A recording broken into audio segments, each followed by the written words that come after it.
village's deadly embrace. The streets of Pomona's south side have always thrived on violence. But the night 7-year-old Alana Garza died, they awakened into something far worse. It was a cool October evening, and Alana was playing hopscotch just steps from her front porch. Her laughter echoed off the walls, a fragile melody in a neighborhood weighed down by decades of gang rivalries and despair. Her mother was in the kitchen, humming along, reassured by the sound of her daughter's joy. Then came the pop of a gunshot, a sharp, metallic interruption to the ordinary. The bullet wasn't meant for her, but it found her anyway. She crumpled to the pavement without a scream, her chalk-covered hands outstretched in frozen disbelief. Blood seeped into the cracked asphalt, pooling in the grooves like rain in thirsty soil. As her mother's anguished screams rang out, the street lamp above flickered dim, and then went out completely. In the days that followed, the village fell into an uneasy silence. Alana's death was a tragedy that crossed unspoken boundaries. Even here, where violence was as common as the sunrise, children were supposed to be safe. But as the blood darkened the pavement and the echoes of her laughter faded, something ancient and angry stirred beneath the streets. Her death wasn't just a tragedy, it was a trigger. The village awakens. Detective Trey Johnson has seen death before a native of the village. He'd grown up watching friends and family fall victim to the streets he now patrolled as a cop. But Alana's death was different. It wasn't just another tally on a growing list of casualties. It felt personal. Trey had been on patrol that night, just 3 blocks away.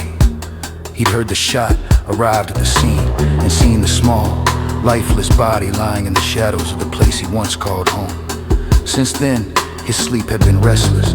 Dreams of Alana haunted him, her voice whispering cryptic warnings. They're waking up. Trey stopped them before it's too late.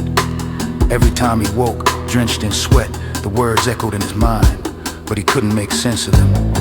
What did she mean by they?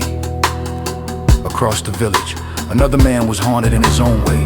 Baldy, once a fearsome Crip leader, had left the gang life years ago.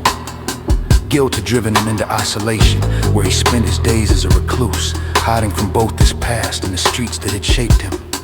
But lately, the streets wouldn't let him go. His nights were plagued by visions of shifting asphalt and faces writhing beneath the surface of the pavement.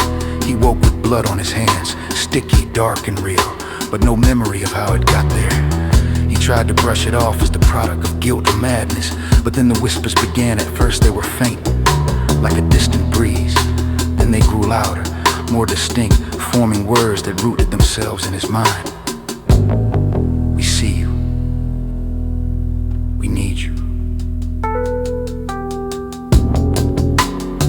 The streets demand blood. The south side had always been dangerous, but now the danger was no longer confined to human hands. People began to vanish. First a gang member here, a petty thief there. Then the disappearances became more frequent, more inexplicable. One man was swallowed by a sinkhole that appeared suddenly beneath his feet, only to close up as if it had never been there. A woman walking home late at night was found crushed to death in an alley, though there was no sign of debris or collapse. Witnesses reported strange phenomena, phantom figures lurking at the edges of vision, shadows moving without light, and whispers coming from the ground itself. Trey couldn't ignore the signs. Something unnatural was happening in the village, and it was escalating. As a cop, he was trained to look for logical explanations, but every lead brought him back to one undeniable truth. The streets were alive, and they were hungry. The violence and bloodshed they had soaked up over the decades were no longer passive memories. They were fuel feeding something ancient, sentient, and vengeful. Two paths converge.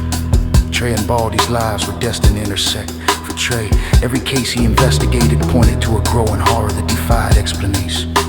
For Baldy, the visions left him no choice but to confront the streets he had tried to leave behind.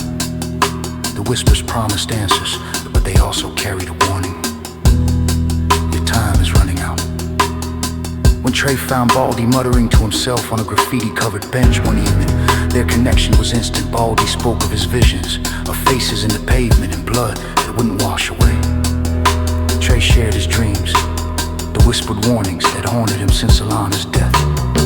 Together, they pieced together a grim realization. The streets were no longer just pathways. They were predators, and the village was their hunting ground, the price of survival. As Trey and Baldy dig deeper, they uncover a chilling truth. The streets have been feeding for generations, drawing strength from the cycles of violence,